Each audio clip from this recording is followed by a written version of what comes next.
Hey, I'm Bridget. And I'm Liz. And we're the Twinchesters.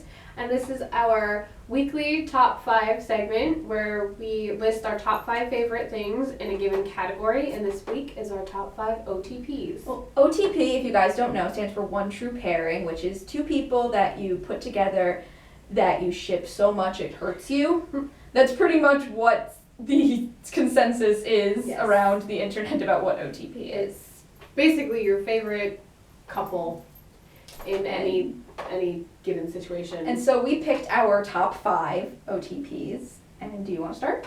Okay, so number 5 for me is a relatively new one. It's Jane Eyre and Mr. Rochester. I have yet to actually get through the book. I know that's horrible. That's blasphemy. It is, but the book is a little difficult to get through. But I absolutely adore the most recent movie adaptation with Michael Fassbender and Mia. I'm totally going to ruin her last name. I think you say Wasikowski. I'm not sure if that's even accurate at all. But just their portrayal of the characters, I cry every time I watch that movie. I get so many feels. It's just so beautiful and very well done. Okay, my number 5 is also from a book. It's Sam and Charlie from Perks of Being a Wallflower. And just everything about them as a couple makes it so interesting because you're like rooting for them to be together from the beginning because Charlie, the second he sees her, it's just like He's this, so in love. in the movie it's like this little halo. And when I first read the book, well, I saw the movie before I read the book, again, blasphemy. But Emma Watson and Logan Lerman's portrayal of the two characters really brought it home for me, the feelings I felt after when I read it. And it's just now one of my favorite novels, one of my favorite people of all time. Okay, guys, so number 4 for me is another oldie. It's Elizabeth Bennet and Mr. Darcy from Pride and Prejudice by Jane Austen. And I know it might seem like I kind of have a thing for romance novels, but I have a thing for unconventional romance. Like, Elizabeth and Darcy start out absolutely hating each other. Like, they literally want nothing to do with each other. And it's cute to watch, like, their little tendencies where they kind of start to realize, like, oh my gosh, I think I do like him. Like, how did this happen? And then, like, in the end, when they do fully fall in love with each other, it's such a it's a storyline that kind of touches all eras. You know, that happens to a lot of people. Oh yeah. You know, it's not just for, you know, that time setting that only that situation can happen. It kind of carries throughout all different years. It transcends. That's the word I'm looking for. It transcends, and I love it. I think it's so interesting just to watch two people that started off hating each other falling in love. My number 4 is relatively new because the show's only been out for about 2 years, but it's Riley and Lucas from Girl Meets World. And I know it's on Disney Channel, and I know they're only 16, but I am so in love with it. I am so passionate about it. It's kind of sad. And it's just like, it reminds me so much of Corey and Topanga from the original Boy Meets World, if you guys haven't seen it. It's about their children, Corey and Topanga's daughter Riley. And watching her and Lucas kind of like navigate around each other because they are so young. They're only in 7th grade in the show, and it starts off. They're kind of, it's like, I like that it starts off like that. They're kind of like circumnavigating around each other, like, oh, I think she likes me. Oh, I don't think she likes me. Oh, I think she likes me. It's really cute to watch that like blossom. It's something more mature as the show goes on. I agree. Yeah, I really like that one. We share a lot of like similar OTPs. We had to work out our list beforehand to see how similar ours were.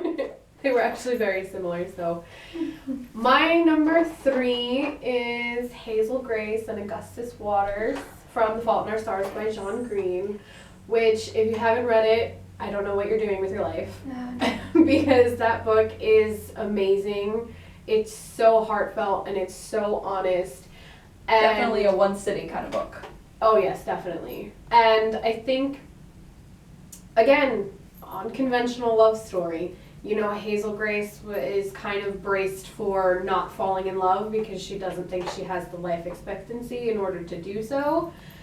And it's just, what do I want to say?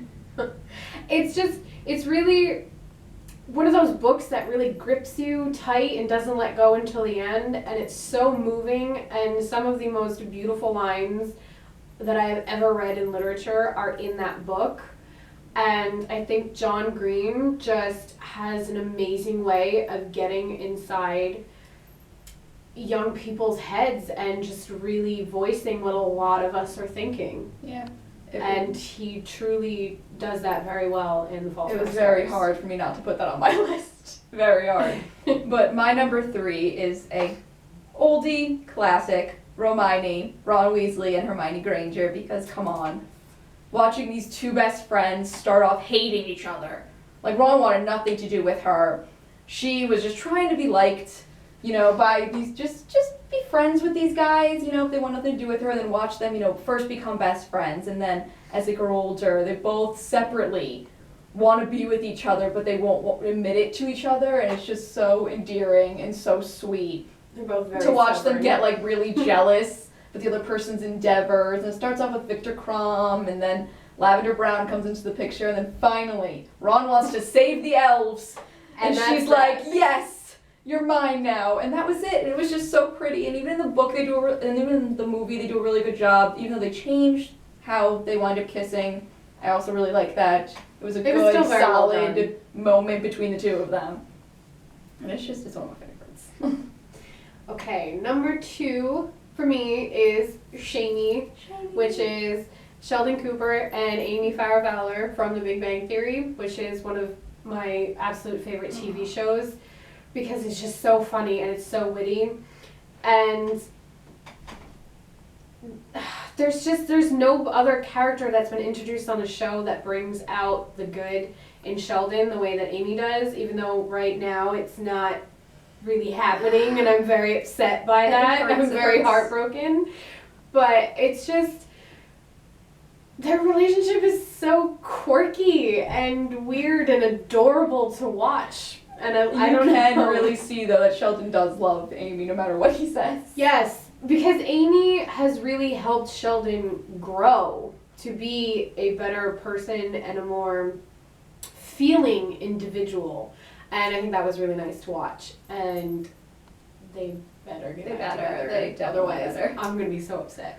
All right, my number 2 was so close to becoming my number 1, and it is 10 and Rose from Doctor Who, the 10th Doctor, and Rose Tyler.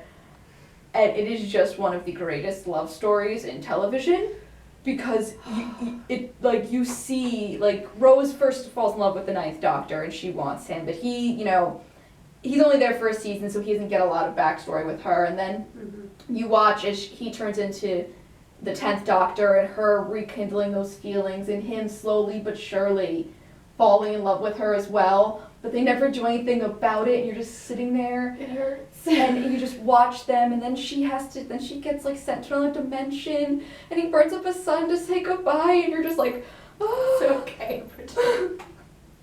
It's okay. It's just, there's so much love. I know, it hurts. It hurts. Just when she came back, Donna turns to him and she was like, well, I know the world's ending, but Rose is coming back, isn't that good? And just the smile he has on his face where he's like, yeah, that's pretty great. You're just like, oh, it's amazing. I left that one off of my list just so this wouldn't be a boring video where we talk about literally the same things. All right, and our number 1 is the same one, because this is definitely has to be our number 1, and it is Captain Swan, which is Captain Hook and Emma Swan from Once Upon a Time, because it is perfection. It's amazing. I think Colin and Jen's portrayals as the two characters and where their paths are leading and all the character development has just been really amazing.